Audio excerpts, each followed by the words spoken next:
பார்ப்பேன். எப்படி போயிட்டு இருக்கு? நல்லா தான் போயிட்டு இருக்கு. ஸ்டார்டிங்லேருந்து இப்போ வரைக்கும் சண்டையிலேயே தான் போயிட்டுருக்கு.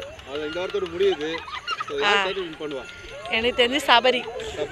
சபரி அவர் ஸ்டார்டிங்லேருந்து இப்போ வரைக்குமே ஒரே மாதிரி இருக்கார். அதனால எனக்கு சபரியை பிடிச்சிருக்கு. சபரி ஜெயிச்சா நான் சந்தோஷப்படுவேன். ஆமாம். அரோரா ஸ்டார்டிங்கில் ஸ்லோவாக இருந்தாங்க. இப்போ தான் கொஞ்சம் உசரா வினோத் அமுச்சு விட்டாங்க. அவருக்கு இருக்கிற கஷ்டத்துக்கு அந்த 18 lakhs போதுன்னு சொல்லிட்டு எதுவும் போயிட்டேன். ஆனால் வினோத் இருந்தால் அவர் தான் ஜெயிச்சிருப்பார். ஆமாம். சபரிக்கு அது திவ்யா ஜெயிச்சா சந்தோஷப்படுவேன். அது எங்கள் ஹஸ்பண்டுக்கு ரொம்ப பிடிக்கும் திவ்யாவை. அதனால அவர் இன்னும் இங்கே வரல. திவ்யா ஜெயிச்சா சந்தோஷமாக இருக்கும். அவங்க எதோ ஸ்ட்ரெயிட்டாக பார்ப்பாங்க, ஸ்ட்ரெயிட்டாக பேசுவாங்க. இந்த இது வரைக்கும் பிக் பாஸ் ஷோவில் பின்னாடி பேசி நான் பார்க்கல. யாரையும் பற்றி பேசல, எல்லாமே ஸ்ட்ரெயிட்டாக தான் பேசுவாங்க.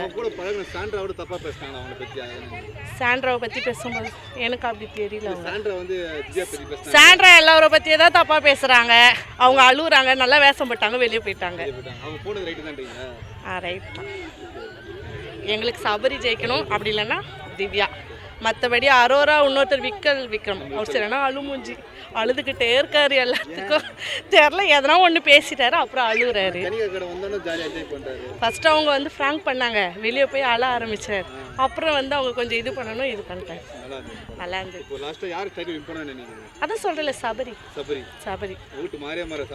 சபரிக்கு தான் எங்கள் ஓட்டு. சபரிக்கு தான். இந்த வருஷம் எலெக்ஷன் வருது.